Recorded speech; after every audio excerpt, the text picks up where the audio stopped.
Club 21, el club de les ments inquietes a Ràdio 4.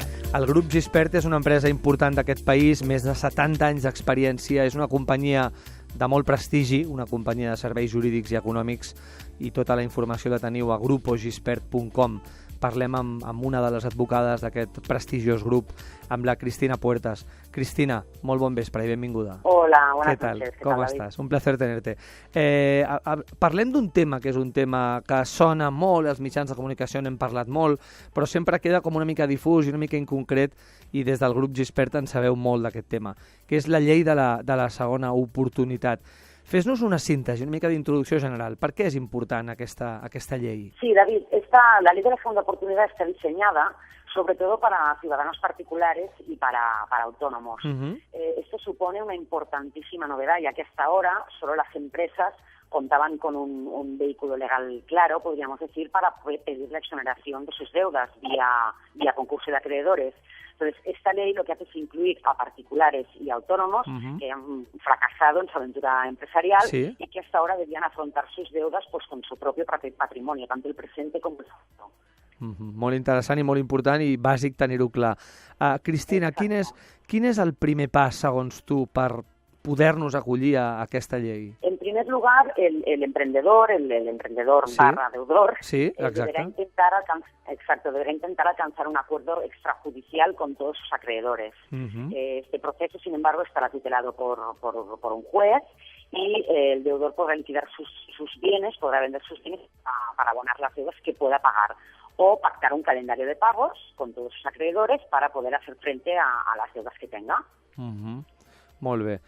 Quins requisits en concret s'han de cumplir? Pues mire, los requisitos que establece la ley establece varias condiciones y entre las que destacaríamos serían que el deudor compense a sus acreedores con la cesión de los bienes que no sean necesarios para el ejercicio de esa actividad profesional y que el deudor, o lo que comentamos, el emprendedor barra deudor, les proponga a sus acreedores un plan de viabilidad, ¿no? Y un calendario de pagos para poder hacer frente, para poder afrontar estas deudas.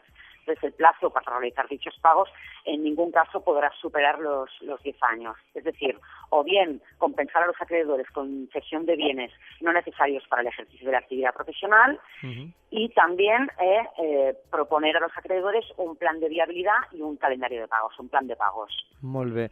Per acabar, Cristina, creus que desapareixen realment tots els deutes? Això és així? Ens netegem les mans, ens quedem tranquils o no? O com va això? Pues no, David, no. No todas las deudas. La resposta és que no. La respuesta es que no, es un contundente no. Claro. No todas las deudas desaparecen. De hecho, seguirán vigentes las deudas con la hacienda pública y con la seguridad social. Es decir, el emprendedor para deudor no se libera de todas las deudas. La ley, de hecho, establece estas excepciones, los créditos de derecho público y también los créditos por alimentos. Es decir, aunque se libre de las deudas privadas, por ejemplo, con bancos, con proveedores, el emprendedor deudor seguirá teniendo frente a las deudas contraídas tanto con la hacienda pública como con seguridad social, así como también pues las deudas relativas a la manutención alimenticia de sus hijos, por ejemplo, en caso de que esté divorciado. Molt bé. Realment penso que és poc coneguda encara aquesta llei de segona oportunitat i suposo que des del grup Gispert esteu fent molta pedagogia i ho esteu explicant de forma clara, no? Estamos asesorando a nuestros clientes y tanto, sí. Molt bé. Gràcies per aquesta informació. grupogispert.com és la web i hem parlat amb la Cristina Puertas, advocada d'aquest prestigiós grup. Cristina, moltes gràcies. Bona nit. Muchas gracias a ti, David. Gracias. Buenas noches.